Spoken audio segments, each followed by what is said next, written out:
Now, it may sound like we're in the city again, but we're not. That freeway behind me is the only one for some ways in every direction. And if you look straight out ahead, you'll see why we're here. Look at this. We've driven a little ways to come out to the Trinity River today. The Trinity holds the biggest alligator gar that there is. Now, the river is flooded, and I knew that was probably going to be the case. But here's my thought. So we came here this morning. I came with a plan A, B, and C, as you should always do when you're making a big effort to get out somewhere.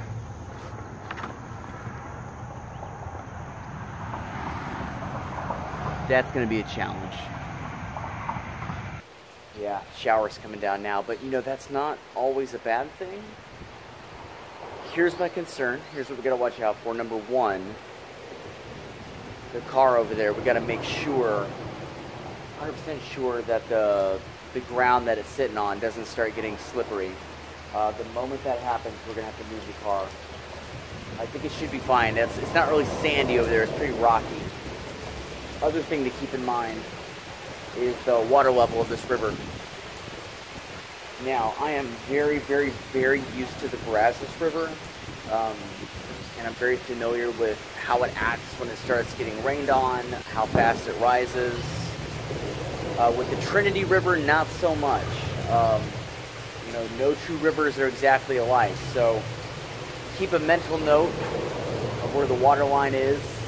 And if it starts coming up a little bit, I need to be really careful. I don't expect that will happen, but you never know.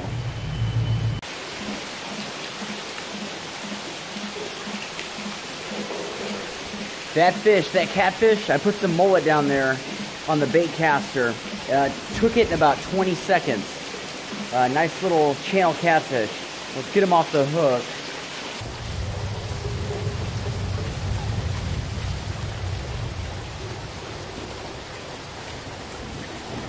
Nice sized fish, not bad.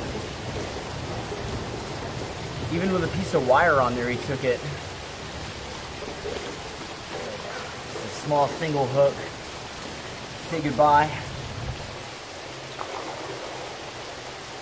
That was a really fast take. I'm really quite excited now to see what else is biting down there. I mean, we didn't get any takes in that first spot in about half an hour, but I think more than anything, that was just a case of being in the wrong spot.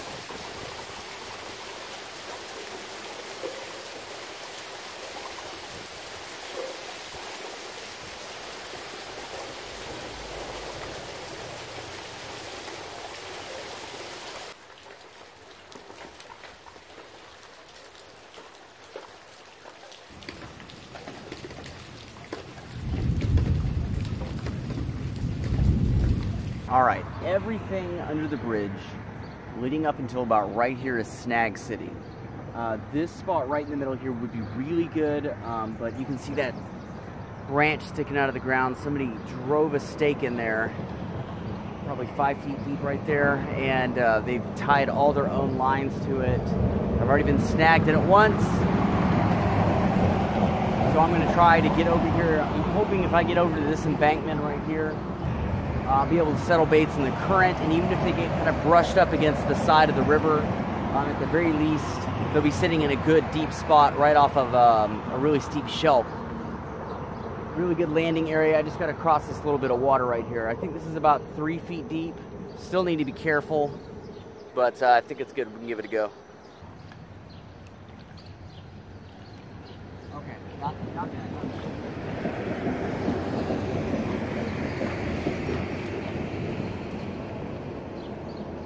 We've got this still patch of water about 20 feet out, about 75 feet down, and then I can cast up current into this back eddy here without fear of that snag getting in the way, because that snag is just local. The line, I can see it, it's just hanging straight down to the weight. So I think we're in a much better position now. It's still only about 9 o'clock in the morning, which is good. You know, I got it here at the crack of dawn. I was actually here at 6 o'clock in the morning, despite having driven an hour and a half to get here. But more than anything, that's so we can, you arrive early, no matter what time you think the bite's going to be. Gar are most active between, 12 o'clock, 3 o'clock in the hottest part of the day.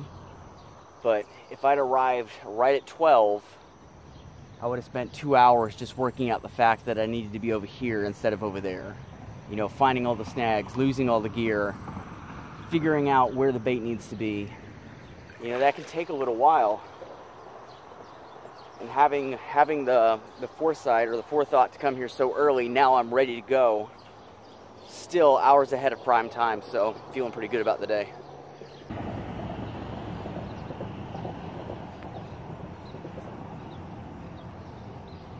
So instead of using enormous chunks of dead fish, bigger than both fists, what I decided to do was something I've had success with fishing for gar in saltwater, which is to put on just one small mullet, finger mullet, and I'm actually holding this down with just a bit of weight. This and this combined don't weigh as much as the chunks of meat I was using before, so I don't think this lead will throw the gar off. The reason I like to use these small mullet when the bite is kind of strange, I think when you feed a gar a huge chunk of anything, their tendency is to hold on to it and make sure that they can swallow it. And they're gonna sit and they're gonna wait, they're gonna run a long time. That makes fishing with leads very, very difficult. What I've found is I think when you have small baits like one mullet, one sunfish, one shad, I think their instinct is to take it into the back of their mouth much, much quicker. I think they know this is a very small, slippery animal, and even though their teeth are well designed to hold on to prey, I think they want to grab it and swallow it as quick as they can. That's the theory anyway.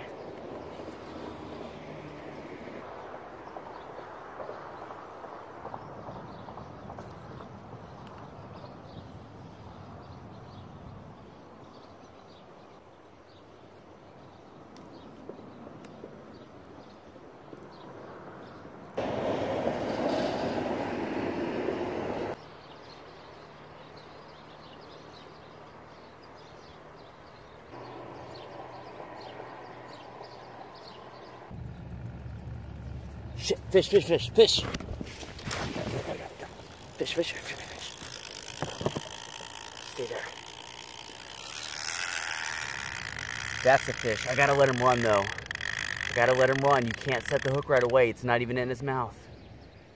More than likely, it's not even in his mouth. That's the first take we've had though. The first take we've had all day.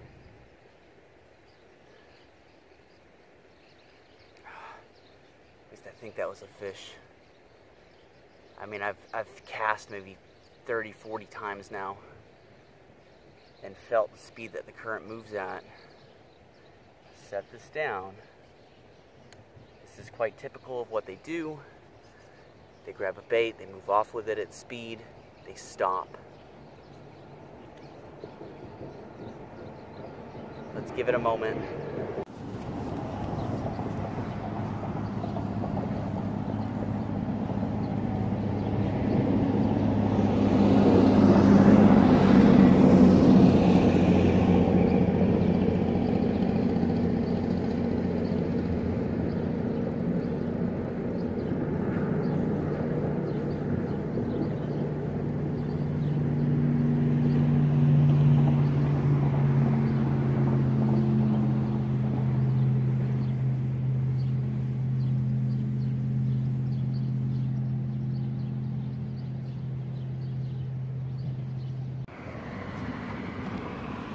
All right, first fish on. Not a bad one, not a bad one. There he goes. Let's get you guys set. Not at all the size of the fish that I was dreaming about planning this trip, but it is the first fish of the day and it's a respectable looking fish too, so let's see if we can. I actually don't even think I need the rope. He's not that big. Looks pretty close to the end of his mouth, which as soon as we land him will be a plus. There we go. Slide him on up the bank. There we go. Calm yourself. Pliers out. I want to get this hook out of his mouth. I can see it right at the edge of his mouth. I do want to remove it. Give me 1 second, y'all. It's good once you weigh in the fish, put your live liner on. So many good reasons for that. There we go. Just hold him here like so. Get that hook right out. Ouch. Ugh. Gotcha. All right, hook's out. Let me get this out of his mouth. There you go, buddy. Not gonna have a whole lot of time to show him off to the camera. Not a bad fish. Not a bad fish. It certainly makes the lull of 7 hours worth the wait. Incredibly tough, these animals. Beautiful, beautiful fish. Really pleased to have this. Not a monster by any stretch. This is... Let's get him back in the water. Here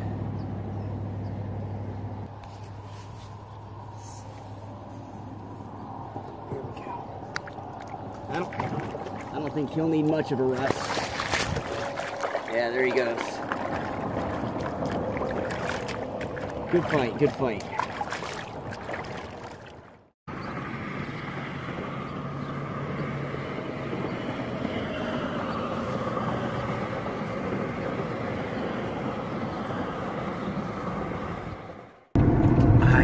I was dead set on fishing the Trinity, and I did all the research I could. You know, even looking up the different counties, you know, flood maps and flood stages for the river, and not me or anyone else that I've spoken to today anticipated the water to be so high. It's just way up above its banks. It's just, God, it's everywhere. So what we're doing is we're driving back to the city. We're driving back to Houston. I know there's, you know, gar in there that are every bit as big as the ones in the Trinity River. There may not be as many, but if the water is significantly lower, they will be more concentrated, which at the end of the day is actually going to pay more dividends than a greater number of fish. A smaller number all in the same place is better than a million spread out through more water than you can possibly cover.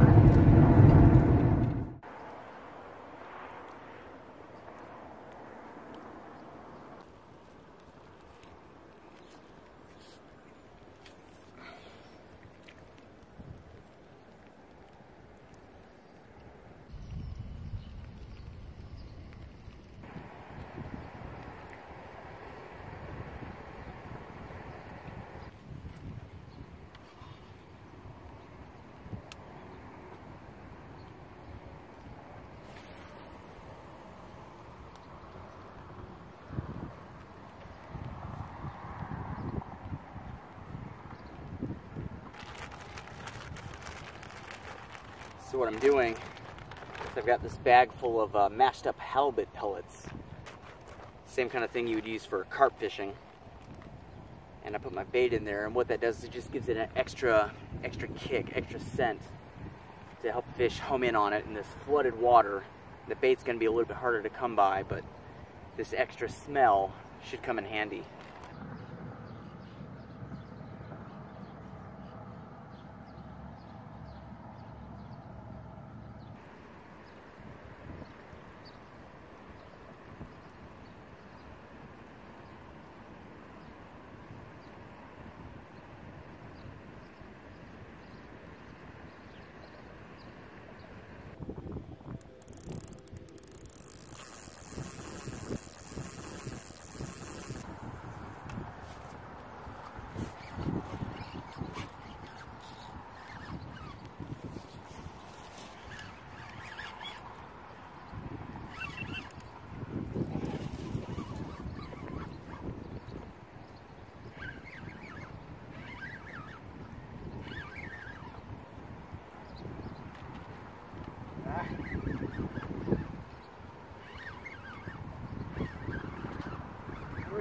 There we go. He took it under a branch, but we're out.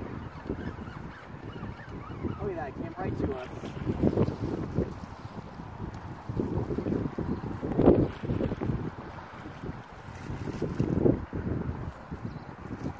right to us.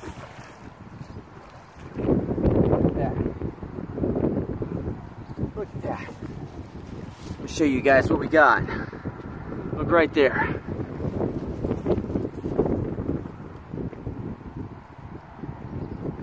Carefully slide you up on the bank.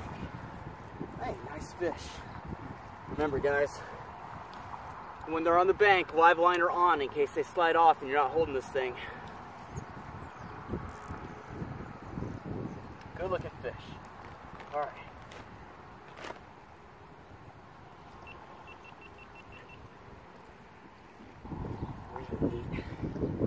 Neat fish. Not a monster, but my God, it feels so good. Don't get away, don't get away. Don't get away. It feels so good to hook something. Finally. God, Mike.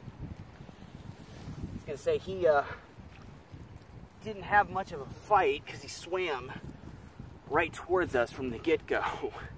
So he's still got all the kick left in him. Really nice animal. Really good looking fish. Quite pleased with that. Get the whole animal in the shot there. Not a monster, but nice to have. Very nice to have. Now tell your big brother to come back.